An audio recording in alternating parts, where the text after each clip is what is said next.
When Hungary and Poland joined the EU, many in these countries thirsted for Western democratic standards and prosperity. But 17 years later, representatives of the right-wing populist governments in Budapest and Warsaw compare the confederation with the former Soviet oppressors and even threaten to leave. The reason is the tougher action taken by the European Union against democratic setbacks in both countries. Brussels wants to bring Poland to its knees, said Marek Suski, an influential member of the ruling party PiS. His country will fight the Brussels occupying power just as it has fought the occupiers of Nazi Germany and the Soviet Union in the past.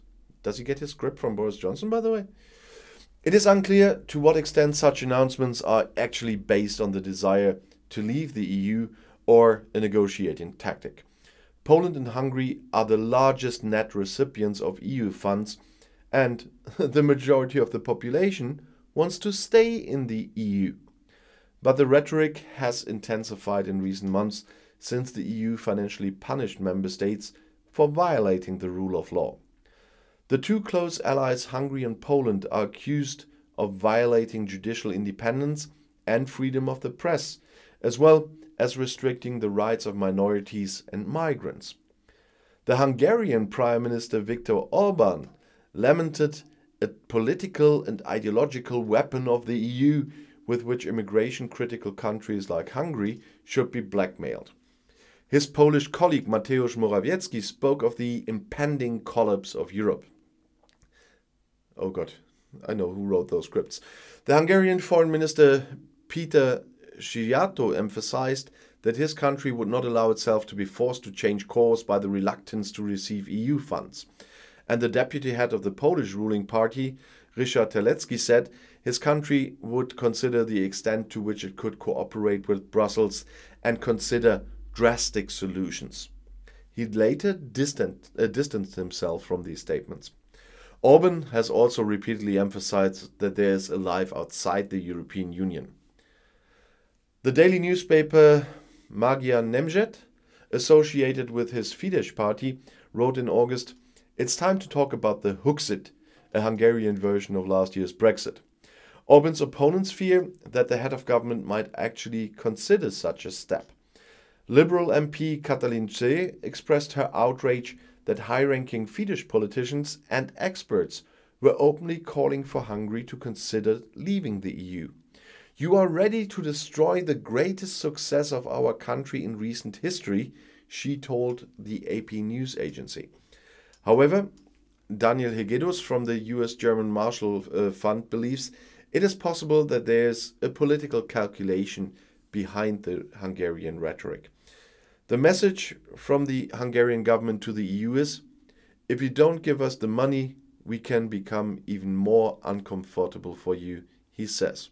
Well, that will be playing chicken like we know it.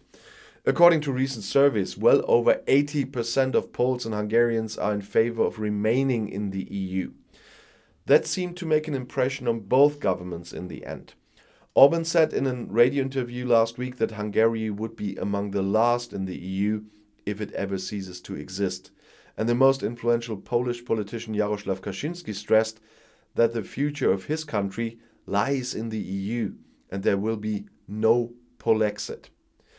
Political analyst Jacek Kucharczyk, president of the Warsaw think tank Institute for Public Affairs, speaks of a dilemma facing the Polish ruling party. On the one hand, the PiS is strengthening its nationalist base with its dispute with Brussels, he says. On the other hand, their options are limited in view of the pro-European attitude of the population. The result is kind of a balancing act, explains the expert, and he says, sharp tones towards the EU, which are immediately followed by vehement assurances that they do not want Poland to leave the Union. But the Polish opposition leader and former EU Council President Donald Tusk warns that anti-European rhetoric could get out of hand and unintentionally trigger a process that can no longer be stopped. Disasters such as Brexit or Poland's possible exit from the EU very often do not happen because someone planned them, but because someone did not know how a clever alternative could be planned, he says. He's talking about Cameron, isn't he?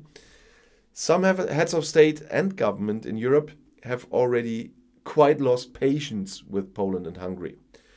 When Budapest passed a law in June that critics believed was directed against LGBTQ people, Dutch Prime Minister Mark Rutte said Hungary had no business in the EU. LGBTQ is the abbreviation for lesbian, gay, bisexual, transgender and queer, if you haven't heard about this before. MEP J emphasized that a Huxit would clearly be against the will of the Hungarian population. She said, "And we will fight for our country's hard-earned place in the European community with all the means available to us." And seriously, I don't see that happen. I'll see you in my next video. Bis gleich.